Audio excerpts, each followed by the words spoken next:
Olá a todos, sejam muito bem-vindos a mais um Por Dentro da Pós. Eu sou a professora Caroline Brasil, coordenadora dos cursos de especialização da Uninter. E hoje eu estou aqui para conversar com você sobre um tema que com certeza você já ouviu falar e está sendo cada vez mais falado, que é a inovação. Você já parou para pensar como que a inovação acontece? A inovação é algo que a gente não pode comprar, não é mesmo? A gente, vou comprar essa inovação, né? Então é algo que a gente tem que realmente conversar e entender. E vocês vão perceber que ela está mais presente no nosso dia a dia do que a gente imagina. E também não é tão difícil, nem tão cara, nem não demanda às vezes tanto investimento por parte da empresa.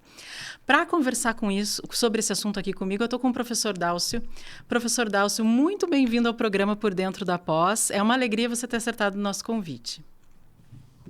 Muito obrigado, Carol. Vai ser um prazer conversar um pouquinho sobre esse tema tão importante, tão presente no nosso dia a dia e que pode fazer muita gente elevar o seu nível profissional, pessoal e da sua empresa. Então, muito obrigado pelo convite, obrigado pela oportunidade. É isso mesmo. E então, pessoal, eu tô com uma colinha aqui para vocês saberem qual é a capacitação aí do professor Dálcio, tá, pessoal?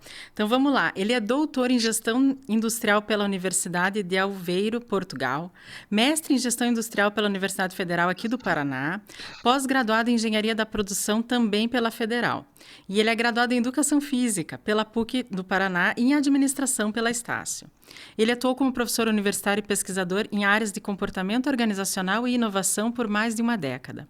É autor de 3 livros e publica diversos artigos nas revistas internacionais. E também participa de eventos, relacionados a esses temas. Hoje ele é editor-chefe de uma revista científica da International Journal of Innovation Science e atualmente faz parte da equipe de gestão estratégica do sistema OCEPAR e atua como professor universitário, nos cursos de pós-graduação aqui conosco, também da PUC, do IMAP e em outras instituições também de qualidade. Então vejam, quando a gente fala de inovação, o professor Dálcio é super competente e tem aqui muito conhecimento para nos passar. Mas eu sei que você aí do outro lado aí tá pensando, Mas meu Deus, o que será que é inovação, Será que eu entendo a inovação como ela é?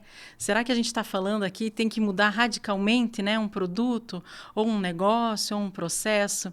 Então, Dálcio, vamos começar do começo. O que é uma inovação para o nosso público que está nos assistindo, Quando a gente fala em inovação, como que a gente pode Aham. conceituar inovação?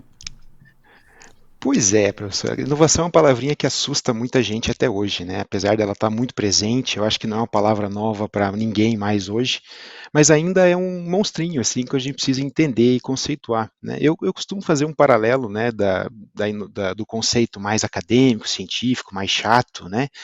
Que é a implantação ou melhoramento de produtos, serviços, processos, métodos de marketing, métodos organizacionais, né, as relações da empresa.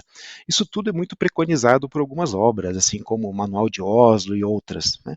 Mas isso a gente deixa muito para o meio rígido, acadêmico, metodológico. Né?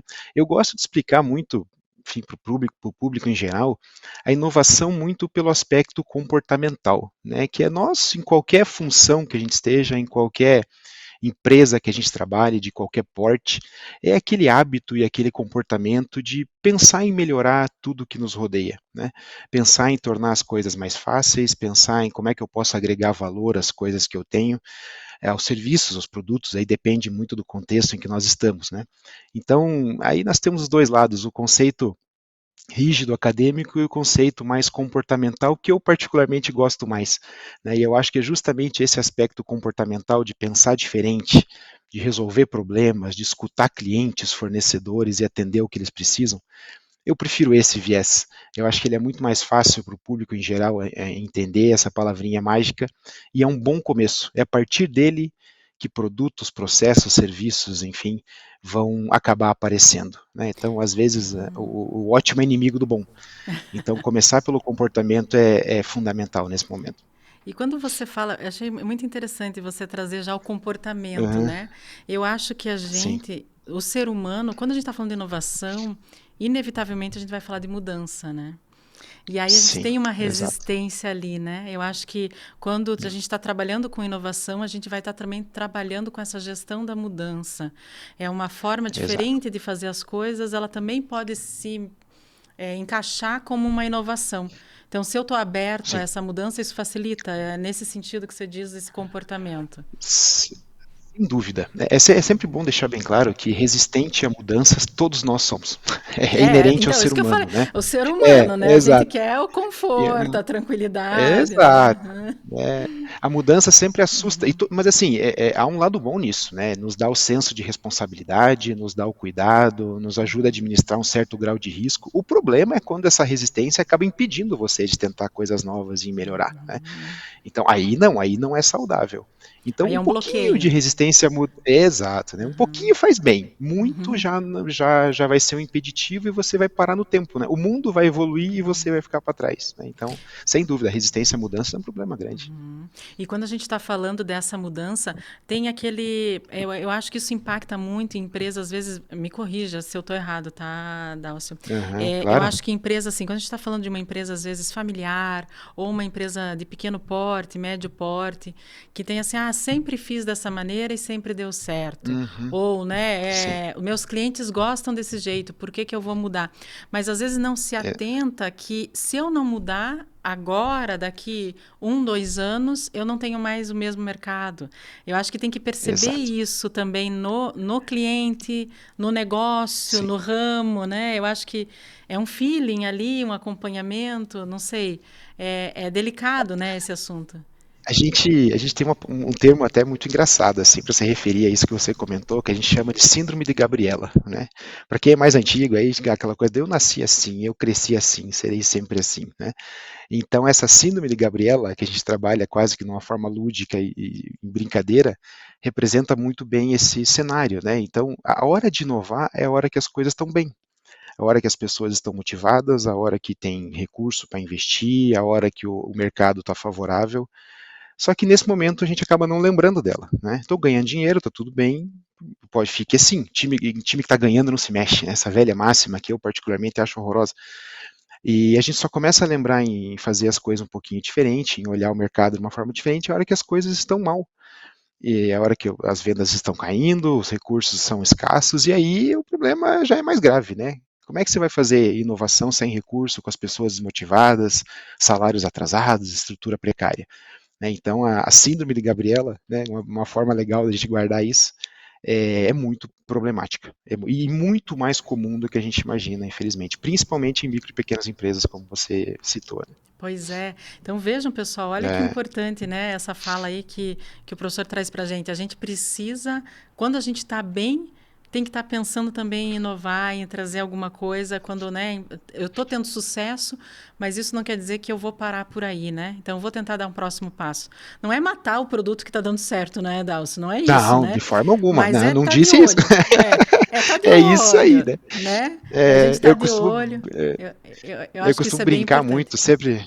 Exato, desculpa, interrompi, né? Eu costumo sempre brincar muito em situações desse tipo, né? Ah, então eu tenho que mudar tudo, acabar com o que está dando certo. Não, deixa o que está dando certo lá, mas Claro. sempre o adaptando a novos cenários, criando variações interessantes do seu produto. Grandes marcas fazem isso brilhantemente, né? Ninguém tira a Bic, a Maizena, a Gillette, Coca-Cola, empresas que fazem a mesma coisa há mais de um século e mudam, né? Mas nem por isso isso é uma desculpa para deixar de inovar e se adaptar aos novos cenários, né? Não, e a Perfeito. gente tem exemplos também de empresas dessas. Eu não conhecia esse termo, síndrome de Gabriela. Até vou anotar para esse exemplo que eu gostei. Mas um exemplo, por exemplo, que é muito usado e famoso é o da Kodak. Eu acho que até eu já trouxe uma vez aqui no Uhum, programa que a gente estava comentando sobre se acomodou tanto, não acreditou que o uhum. celular, né, ia substituir e não que ela deixou de existir, mas não é mais a líder de mercado como ela era na época, né? Exatamente. O exemplo da Kodak é muito clássico e atemporal, né? É o caso de uma empresa que soube desenvolver uma tecnologia nova, mas que essa tecnologia nova, que era a máquina digital na época, né, colocaria os seus filmes que ela até então vendia em risco. E ela quase que matou a pessoa que deu essa ideia. Você é doido, você vai criar algo que vai matar o nosso próprio produto, né? E engavetou isso. Falou, não, deixa, a gente está bem vendendo filmes, né, de foto, né? E aí, logo alguns anos depois, o outro concorrente lançou isso e a Kodak acabou quase que sumindo no mercado, sendo que ela tinha a galinha dos ovos de ouro na mão, né? Então, é uma sensação muito interessante isso, né? As empresas têm que quebrar o seu próprio negócio antes que as outras o façam. Isso é algo muito interessante para a gente Olha, guardar também, para você né? ver, né, como a gente tem que estar preparado para essa mudança. A gente, como profissional, estou dentro de uma empresa, tenho que estar, mesmo que me sinta desconfortável, ou, né, de repente Sim. tenho que aprender alguma coisa, desenvolver uma nova habilidade, mas às vezes é o caminho, né? É por aí que a gente tem que ir. Uhum, E Dalcio, me diga uma coisa. exatamente. A gente, quando conversou sobre aqui o nosso bate-papo de hoje, você comentou também que a inovação está muito ligada com a tecnologia, né? Elas andam Uhum. de mãos dadas, vamos dizer assim, né? Como que você vê a tecnologia? Como que a gente poderia trazer a tecnologia para essa nossa conversa hoje? Tecnologia, bem como inovação, é uma palavrinha que assusta, né? E muita gente, não de forma errada, mas de forma limitada, associa a palavra tecnologia a uma espaçonave, a um celular moderno, a um microcomputador, né? A um carro de último tipo. É lógico que isso é tecnologia, não tenha dúvida. Mas a tecnologia está presente nas coisas mais simples, né? Praticamente tudo que nos rodeia possui tecnologia. Uma forma, sempre que eu gosto de tentar materializar isso, é entender a tecnologia como um tripé, um simples tripé. Imagine um triângulo desenhado aí na sua frente, né? Composto por ciência, técnica e meios. Né? Ciência é todo o conhecimento que o ser humano já gerou em algum momento da história e que está registrado em algum lugar. Técnica é o saber fazer de alguém, uma habilidade, e meios são os insumos que aquele produto, aquele serviço possuem enfim, para acontecerem, né? Então, sempre que essas três coisas estão juntas e formam algo útil à sociedade, eu tenho tecnologia. Então, eu tenho tecnologia num carro de último tipo, num computador, no celular? Tenho, mas eu tenho num pão de queijo, eu tenho num copo d'água, né? Eu tenho num embutido que eu compro no mercado. Né? Se a gente perceber, esse tripé também está lá num pão de queijo. Né? Tenho a ciência, o estudo, tenho a técnica de alguém para fazer e tenho os meios, os insumos que formam aquilo. Então, a hora que a gente percebe que praticamente tudo que nos rodeia possui tecnologia, a gente desmistifica que inovação é só para empresas multimilionárias que lidam com tecnologia de ponta, como essas que eu comentei, e não é verdade. Né? A tecnologia é algo muito mais simples, muito mais palpável e muito mais perto da nossa vida do que a gente imagina. Tá? Então, isso é uma desmistificação legal para se fazer. E entender isso faz uma diferença enorme na hora da gente inovar a nossa empresa. Sim. Uhum. Até porque não é tão difícil daí, né? Daí você já vê, pô, mas espera aí, Exato. então, né? Não é tão complicado, É, eu não preciso de estudos é, matemáticos, cálculos, porque é muito nada. comum, né, associar, né?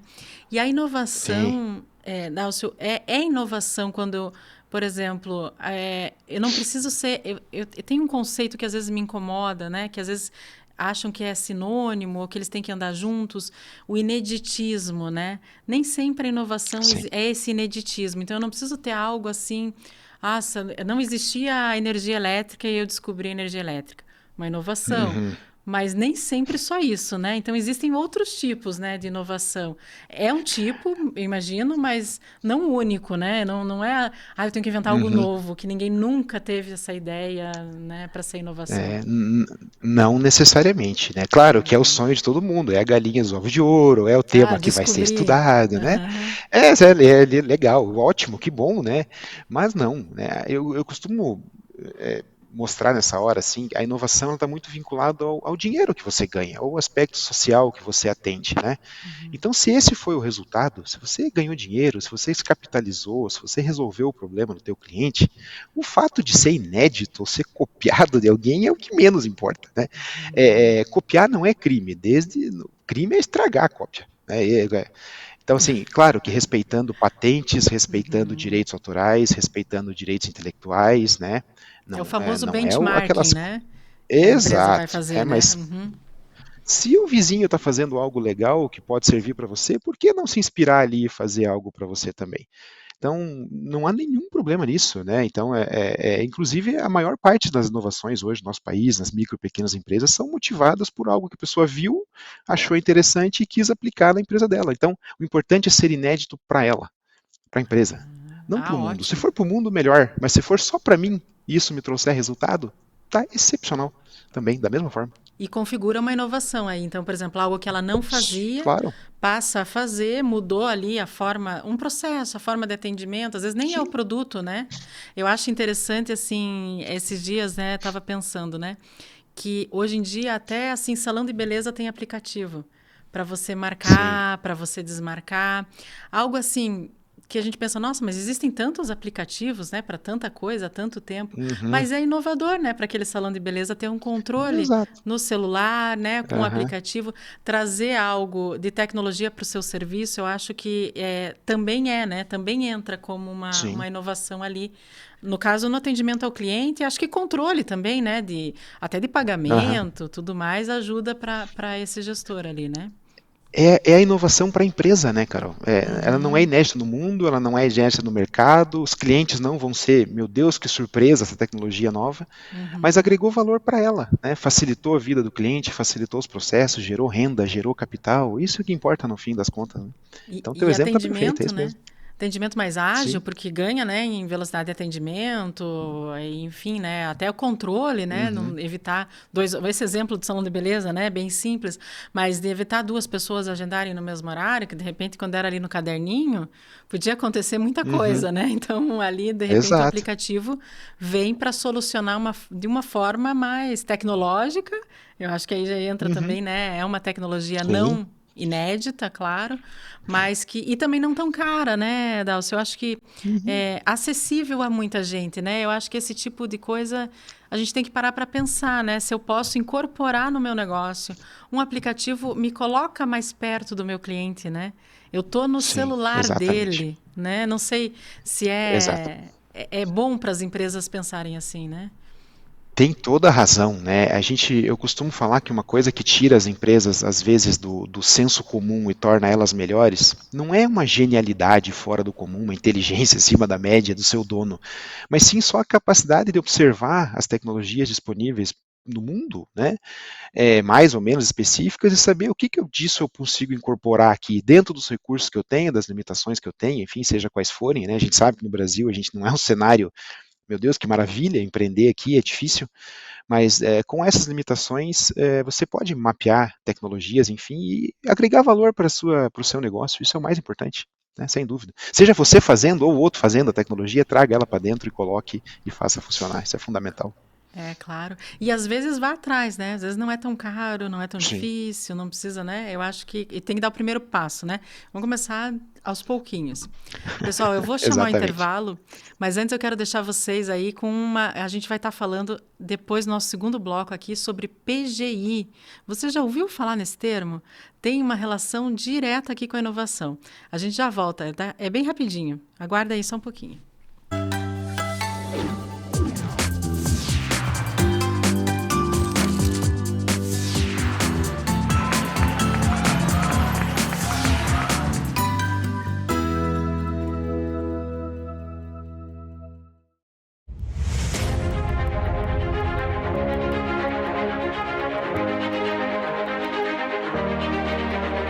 Localizado no ponto mais privilegiado de Curitiba, no Alto do Pirazinho, o sítio de transmissão do Super Canal 13. 13.1 TV Cultura, uma das emissoras mais admiradas e premiadas no Brasil e no exterior, com mais de 400 prêmios. Com seu conteúdo rico, diversificado e plural, combinando informação de qualidade, opinião e entretenimento com diversão e conhecimento para todas as idades. Aqui você tem cultura. 13.2 TV Profissão. Ensino e aprendizagem. É a televisão caminhando de mãos dadas com a educação, democratizando o acesso ao saber e contribuindo assim com a informação no pleno exercício da cidadania. 13.3 RMCTV, um canal voltado para a realidade local com muito entretenimento e informação para todos os telespectadores da região metropolitana de Curitiba. 13.4 TV Fundação Wilson Pickler. Enem para todos e uma diversificada programação, democratizando assim o acesso ao saber. E 13.5 Rádio Digital UHF, a primeira no Brasil. A multiprogramação do Super Canal atende a mais de 3 milhões e meio de telespectadores em Curitiba e na região metropolitana, nas cidades de São José dos Pinhais, Piraquara, Colombo, Almirante Tamandaré, Bocaiúva do Sul, Campina Grande do Sul, Quatro Barras, Araucária, Fazenda Rio Grande, Campo Magro, Campo Largo, Contenda, Lapa, Balsa Nova e Itaperiçu. Essa excelente estrutura de transmissão permite uma ótima recepção em mais de 90% dos televisores da sua área de cobertura. No Super Canal 13, sua imagem pega bem.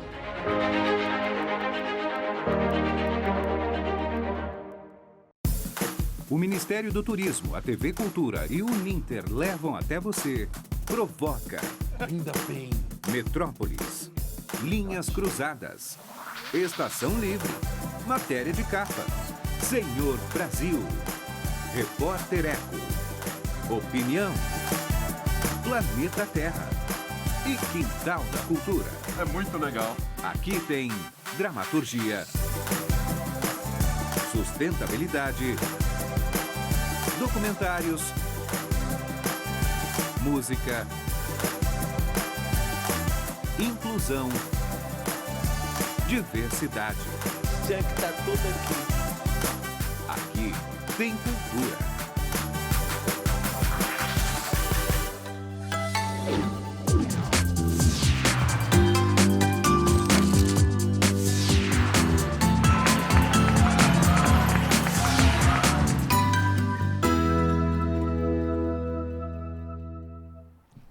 Então voltamos, pessoal, à continuação aqui do nosso tema do Por Dentro da Pós sobre inovação. E encerrando ali o nosso primeiro bloco, eu deixei uma pergunta, se você já tinha ouvido falar do termo PGI, né? Eu gostaria de chamar aqui o professor Dálcio para nos ajudar, porque esse foi o estudo de doutorado dele, ele acabou desenvolvendo esse processo, não é, Dálcio, de PGI, né? O que seria o PGI? Eu sei que tem várias etapas, a gente vai falar sobre elas, mas em linhas gerais, o que seria o PGI? Olha, o PGI, ele é o Processo de Gestão da Inovação, né? É um nome bonito para uma metodologia que ajuda as pessoas a transformar boas ideias em oportunidades de inovação, né? Ela, apesar da sua menção, né, eu participei um pouquinho da concepção disso, mas os autores disso são alguns professores da UTF-PR, né? Eu cito aqui em especial o professor Hélio Gomes de Carvalho, um grande amigo, não sei se ele está me assistindo agora, mas foi meu professor, hoje é meu sócio e amigo, ele foi um dos mentores aí desse processo, mas que eu tive o prazer de acompanhar muito bem de perto, né? E, então, como eu disse, ele é um processo que ajuda as pessoas a tirarem as ideias do papel, que eu acho que é uma grande dificuldade, né? De boas ideias e boas intenções, o inferno está cheio. A gente brinca dessa forma, né? Então, o PGI é um ciclo assim, de 5 etapas, que envolve desde o levantamento de ideias, seleção das melhores ideias, definição dos recursos que eu preciso, e a implementação de fato, que é a gestão de projetos, né? Tudo isso permeado pela aprendizagem, né? Então são 5 etapas aí que auxiliam a minimizar o risco da inovação.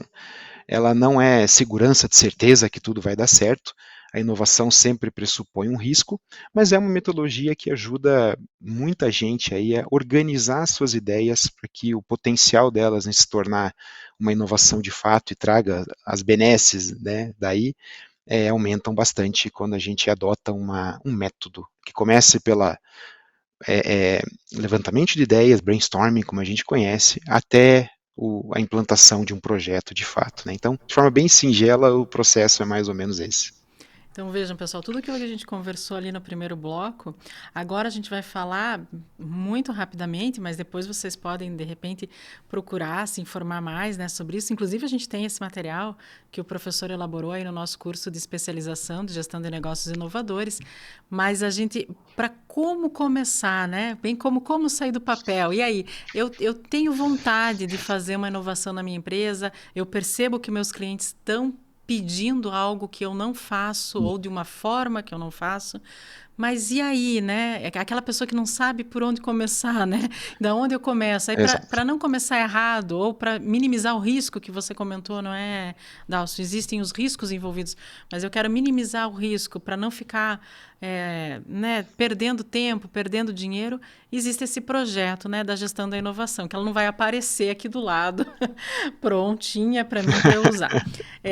Você comentou 5 etapas, né? Então vamos começar da primeira. Qual que seria a primeira etapa, Dalcio, quando eu quero A começar? primeira, Primeira etapa. A primeira etapa muito é você primeiro entender isso que você comentou ali, de identificar uma dor de um cliente, um pedido, uma necessidade. Isso é a primeira coisa, identificar um problema a ser resolvido, né?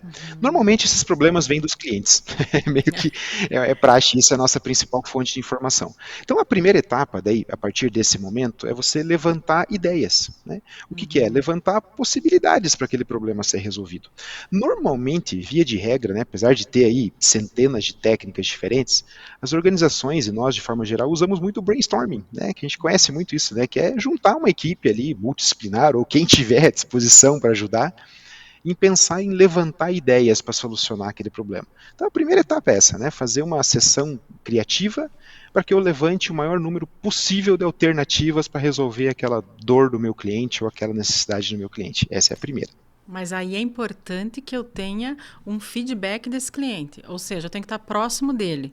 Eu tenho que, se ele veio até a minha empresa, comprou meu produto ou consumiu alguma coisa, um serviço, fez uso de alguma coisa minha, eu tenho que saber se ele gostou, se ele não gostou, se ele está satisfeito, porque se eu não Sim, tenho esse acompanhamento com o cliente, aí fica difícil eu saber o que ele quer, né? De repente ele não aparece mais, exatamente. o meu cliente. Ele vem, começo a perceber que meu cliente vem uma vez só na loja e nunca mais volta. Eles Exato. chegam, mas não voltam. Então eu tenho que saber. Eu acho que é importante isso. Então, nessa primeira etapa, né, Delas? Então, primeiro eu tenho que, acho que, estar próximo ali daquele cliente. Uhum. N formas, né, também, de fazer isso, né? É. Claro, imagino, né? Sim. Os clientes são, via de regra, a maior fonte de informação de qualquer organização, tá? Então, de uma universidade são seus alunos, de uma empresa de contabilidade são seus clientes lá, enfim. Eles são, então, prestar atenção neles é fundamental, né? Seus hábitos de compra, suas reclamações, que não são agradáveis, ninguém gosta né, de ouvir uma reclamação, mas que são fontes importantes para a Até gente saber o que sites melhorar, assim. saber o que ele quer. Até Isso. sites Reclame Aqui, assim, desculpa te interromper, Sim. Dalcio. Eu posso Não, por considerar, favor. tipo, eu não quero estar no Reclame Aqui, não quero que as pessoas, né, fiquem reclamando. Mas, de repente, eu acho que é legal eu olhar lá e ver o que estão escrevendo sobre a minha empresa, responder, me preocupar com aquilo que está escrito, né? Ver se é verídico, claro, Lógico. né? Porque também tem tudo isso, né? Mas eu acho que é importante, né? Estar atento aonde ele pode estar reclamando, né? Não sei. Exato. Hoje, você citou o Reclame Aqui, mas as redes sociais hoje são uma mina de ouro, né? Então, hoje, se alguém não gostar de qualquer produto ou serviço da tua empresa, 2 minutos depois você vai estar sendo cancelado, que é o termo da moda, né? Você vai estar sendo bombardeado lá nas redes sociais, né? Então, isso tem o lado, as redes sociais tem o lado bom da tua propaganda, do teu marketing, mas tem o lado ruim também das coisas chegarem, né? As críticas Rápido. chegarem de forma muito rápida. Então, tá atento a isso é o start para esse levantamento de ideias que eu comentei agora há pouco, né? Fundamental, sem dúvida. Então, vejam, pessoal. Primeiro, conhecer o cliente, saber o que ele gosta e principalmente o que ele não gosta, ou o que falta. De repente, ele gosta de tudo, mas falta alguma coisa. Esse é o primeiro passo. O segundo passo daí, a segunda etapa, né? Vamos chamar de etapa, né? Então, eu já conheço o meu cliente, já sei o que eu estou deixando a desejar, né? O que eu preciso melhorar para ele, né? Para esse público que eu alcanço. Agora, bom, você ter, meu pai costumava brincar muito assim, né? Você ter várias ideias e não ter nenhuma na prática é quase a mesma coisa, né? Que você vai ter lá um monte e olha e fala, tá, e agora? Eu não tenho dinheiro para fazer isso tudo, não posso fazer isso tudo. O que eu escolho, Então, né? a Por segunda, onde começar, né? exatamente, fazer um sorteio, né? Então assim, a segunda fase, quase que intuitivamente, é você selecionar as ideias. Mas não é selecionar com base, eu acho essa. É você ter alguns critérios para E nem escolher a mais dentre as suas fácil, né? possibilidades. Essa é mais fácil para eu Não, arrumar. Deixa eu começar por essa aqui. Né? até pode ser um critério, mas ser o único é um risco, né? Então, assim, critérios do tipo qual é mais barato, qual é mais rápido, qual é mais urgente, qual tem menos risco, qual eu mais tenho capacidade operacional de fazer. Às vezes eu tenho uma ideia linda, mas eu não tenho gente ou dinheiro para fazer aquilo. Então, você ter ideia de quais critérios você quer usar, e aí não há uma regra para isso, né? A gente tem alguns que são meio clichê, né? Custo, gente, né? Mas você pode usar qualquer critério, mas é importante que eles existam, né? E com base nesses critérios bem definidos, você ganha segurança na tua escolha, né? Você não está escolhendo ali por achismo, ou num chute, ou porque pelos belos olhos azuis, às vezes, de quem deu a ideia. Você tem ali um critério bem estabelecido e que te dá segurança dentro desse universo de ideias que eu tenho, qual é aquela que pode atender melhor esse problema que eu quero resolver. Então, a segunda etapa é a seleção das ideias. Então tá. Então, primeiro eu conhecendo o cliente, sei o que está faltando, vejo, né, uma necessidade ali existente, depois eu seleciono, dentre as que apareceram, aquela que vai ser a principal investida. Eu acho que isso também é feito constantemente, né, Dalcio? Eu acho que a empresa vai... Deveria. Não é uma vez e acabou, né? Mas então Não. que cada vez que vai ser feito vai aparecer um rol ali de situações. Então eu escolho Exatamente. uma para começar, que eu considero de acordo com esse critério, mais crítica ou mais volumosa também, acho que pode ser, né? De repente, eu Sim. tenho dentre lá 100 clientes, 80 estão falando disso, um impacto Isso. maior, né? Nesse meu cliente. Perfeito. Escolhi. Já decidiu com a minha equipe, com um gerente juntos, enfim. Eu vou para a terceira etapa, né? Qual seria ela depois? Isso. A terceira é aquele popular, tá, e agora, né? Estamos todos diante de uma possibilidade ali.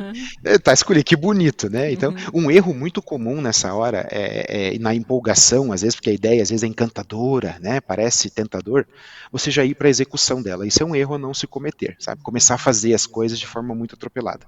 Então, a terceira fase, que é muito importante, é eu definir quais recursos eu preciso para fazer aquilo. Então, legal, essa ideia foi escolhida, ela é muito boa, mas e aí, quanto vai custar? Quem vai fazer? Quais são as tecnologias que eu preciso? Qual é a estrutura física que eu preciso? Né? Então, essas e outros tipos de recursos são fundamentais. Né? É um risco muito grande você começar determinado projeto ou determinada implantação sem ter os recursos em mãos. Né? Então, a definir quais são os recursos necessários, mesmo que você não os tenha, que você saiba onde buscar, se for o caso, crédito ou conhecimento em outro lugar, ou uma parceria com uma universidade, por exemplo, né? Então, você ter claramente em mente quais são os recursos que você precisa para fazer aquilo. Isso a gente chama a terceira etapa de definição de recursos, exatamente isso. Então, um grande mapeamento, né? Na verdade, que você tem que fazer ali, né? E imagino que quanto mais detalhado for, melhor é, né? Então, Exato. Eu acho que pode levar tempo, né? Fazer, não é uma conversa ali numa reunião que vai sair tudo pronto, porque talvez tem que ser cada um desses itens que você comentou, pessoas, né? Investimento, tecnologia, tem que ser estudado um pouco mais a fundo para você. Ou você pode descartar, você pode chegar ali na terceira etapa e falar assim, ih, gente, não vai dar, vamos voltar lá na primeira para daí escolher mais uma. Isso pode acontecer? Pode, e é maravilhoso quando acontece. O erro faz parte do processo, mas erre rápido e erre barato. Acho que todo mundo já viu essa frase algum dia na vida, né? Ótimo. Então, esse processo que eu tô tentando explicar, né, ele tem a primeira missão de ajudar as ideias a se materializarem. Viu, Dalcio? Tá Tô conseguindo, então tá bom. Acho que eu tô entendendo e o pessoal deve estar entendendo também. Mas a segunda missão desse processo é identificar quando a coisa não tem futuro antes de gastar rios de dinheiro.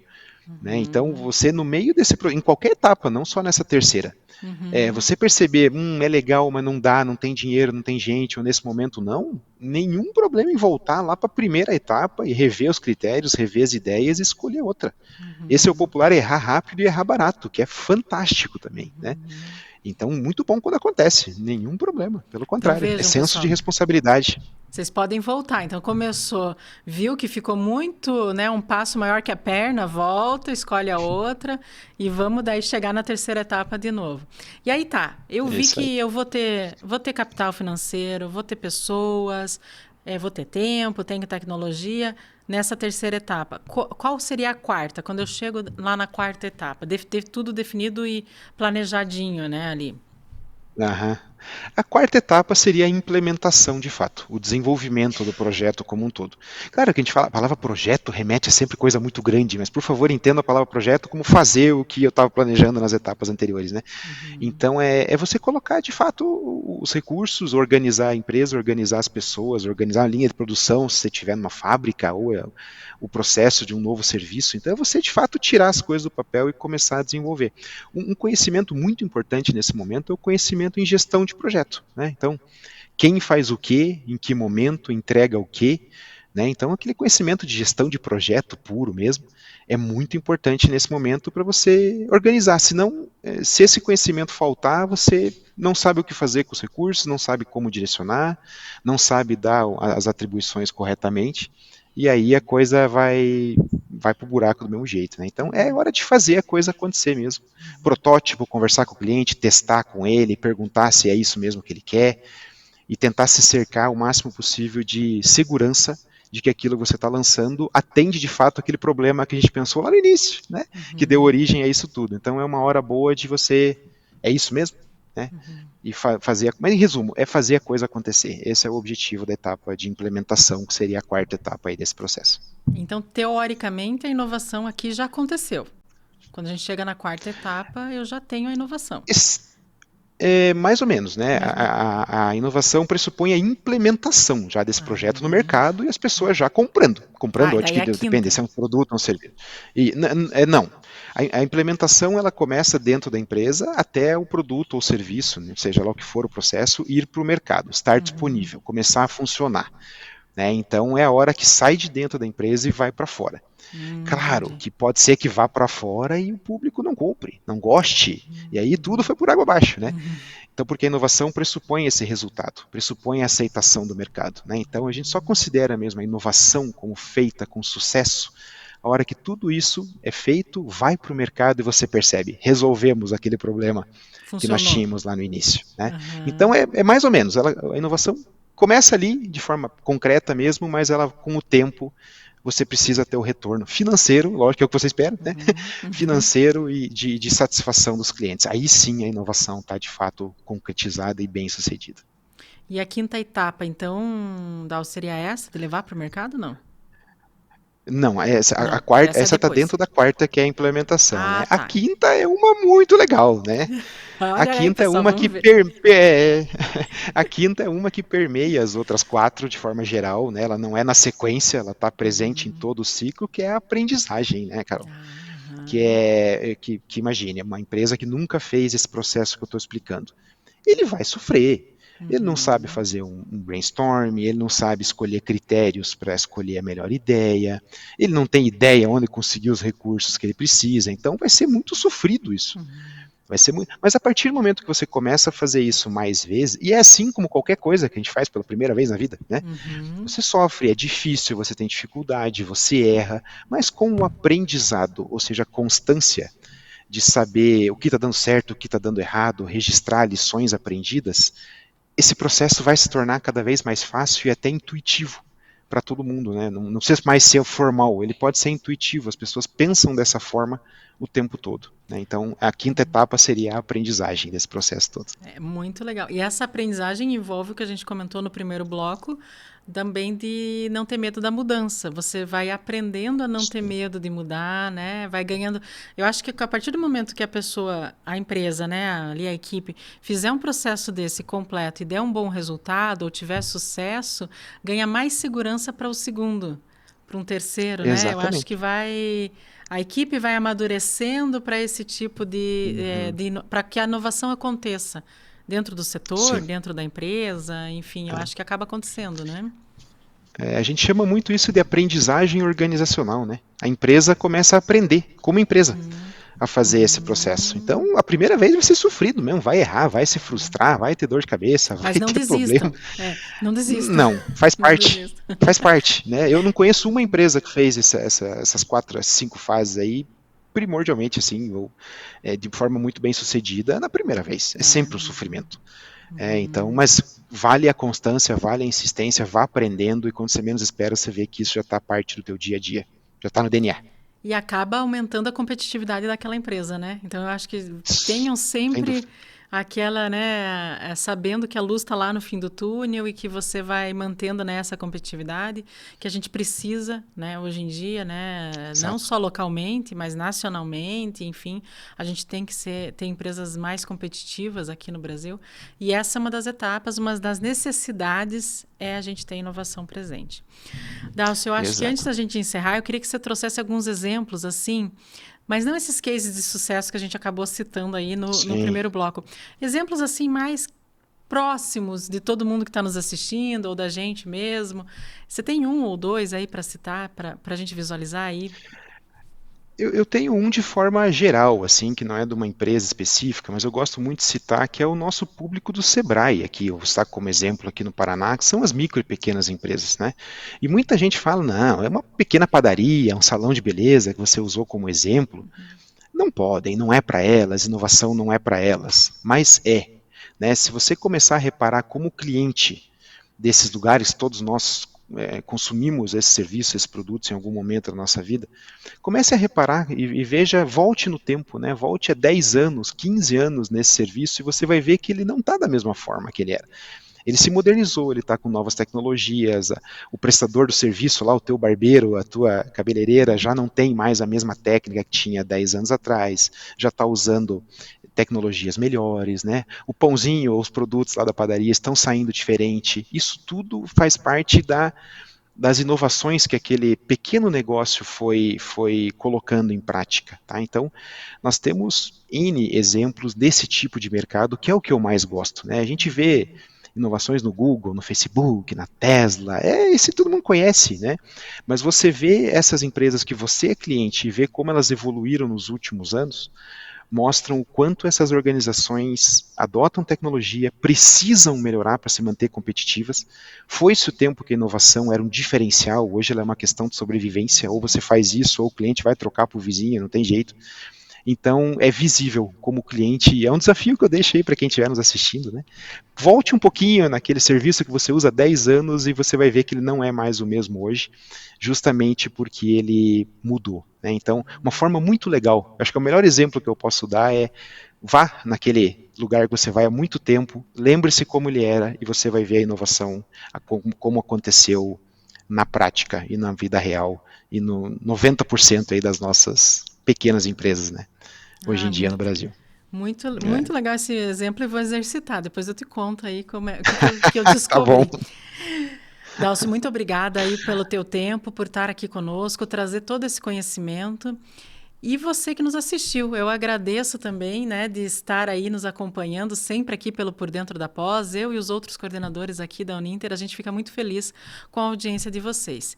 E vocês sabem que a gente traz aí, pelas mais diversas áreas do conhecimento, a gente traz aí assuntos que estão presentes no dia a dia de todo mundo. A gente se vê em breve. Até mais. Tchau, tchau.